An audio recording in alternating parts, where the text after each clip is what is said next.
Boom est une association qui existe depuis longtemps, une quarantaine d'années.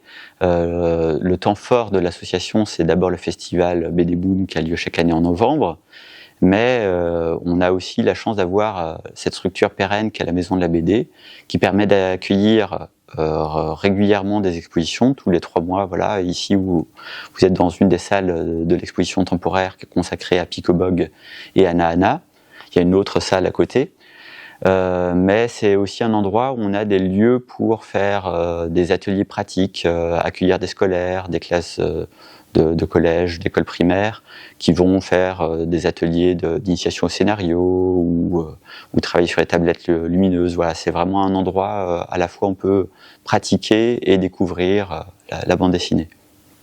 Donc pour ces expositions, il y a 2 salles. Cette grande salle qui permet d'accueillir une exposition assez ambitieuse, et puis il y a une plus petite salle qui permet d'accueillir finalement 2 expositions en même temps, et donc d'avoir 2 regards sur la bande dessinée qui sont souvent différents. Donc dans la salle d'à côté, on a ici une exposition consacrée aux photographes de guerre, une BD documentaire de Titouan. Voilà, BD documentaire à côté et plutôt BD jeunesse ici. Alors, quand on parle de bande dessinée, il y a évidemment la BD franco-belge, mais il y a aussi donc le manga au Japon ou les comics aux États-Unis. Alors, cette aile de la Maison de la BD permet de voir non pas seulement l'histoire de la BD, mais aussi toutes les manières de faire de la BD à travers le monde, qu'il s'agisse donc des BD en Afrique ou des BD en Amérique du Sud. Alors, cette aile, elle est consacrée à la BD chinoise, et il faut savoir que la Maison de la BD permet également d'emprunter. Il y a tout un catalogue d'expositions qui sont proposées aux collectivités, aux bibliothèques, aux écoles, aux lycées. Donc notamment toute une exposition sur la bande dessinée chinoise était également mise à disposition un catalogue de valises pédagogiques qu'on ira voir tout à l'heure. Donc on est ici dans une des bibliothèques accessibles aux visiteurs de la Maison de la BD et qui contient un certain nombre de valises pédagogiques. Ces valises sont empruntables directement par les enseignants pour leur classe, et donc c'est un service qui est rendu aux écoles, donc primaires comme le secondaire. Alors moi je travaille plus spécifiquement pour le secondaire, plus spécifiquement même pour le lycée. Alors qu'est-ce qu'on a comme valise pédagogique? Par exemple, il y en a une qui est consacrée à l'histoire de la caricature, donc de la satire depuis le 19e siècle.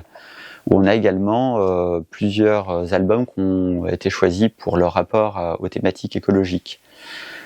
Par exemple, une valise est consacrée à Un printemps à Tchernobyl, une valise est consacrée à Saison brune, et il y a également une valise plus comparative qui réunit plusieurs de ces titres et qui est consacrée aux questions climatiques et écologiques et plus généralement à notre rapport à la nature.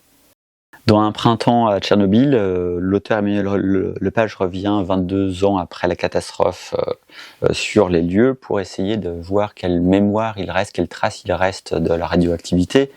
Alors, ces données sont enregistrées grâce à l'outil qui permet donc de voir les microsieverts qui s'affichent sur l'écran.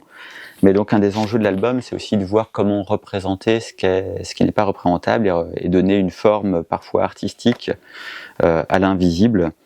Et donc c'est tout le travail là de l'artiste d'essayer de faire figurer dans nos consciences finalement une réalité qui est installée dans le sol et dans le territoire. Un des albums essentiels de la valise pédagogique, c'est Saison brune de Philippe Squarzoni, qui revient sur la question du réchauffement climatique. Alors l'auteur avoue au début ne pas trop connaître le problème, et en fait il va aller interroger parmi les plus grands spécialistes du GIEC, donc on a Jean Jouzel, Jean Covici, Lautreux, qui sont interrogés au fil de l'album, et qui nous permettent de mieux cerner les causes et conséquences du réchauffement climatique. Chacun de ces albums, donc celui-là est très dense et très complet, chacun de ces albums est accompagné de documents pédagogiques, notamment Saison brune est articulé patiemment par une collègue de SVT avec les données du programme de SVT, donc ça permet parfois vraiment de se servir de ces albums pour aborder certains points en classe. Donc voilà, je suis persuadé que la sensibilisation aux questions scientifiques, ça peut passer par la lecture, par l'imaginaire, par le fait qu'on soit sensible à des émotions et finalement à aborder une prise de conscience différemment. Donc je crois que la Maison de la BD, ça peut être là un lieu à la fois d'échange, de découverte, de lecture, d'atelier pour creuser ces questions.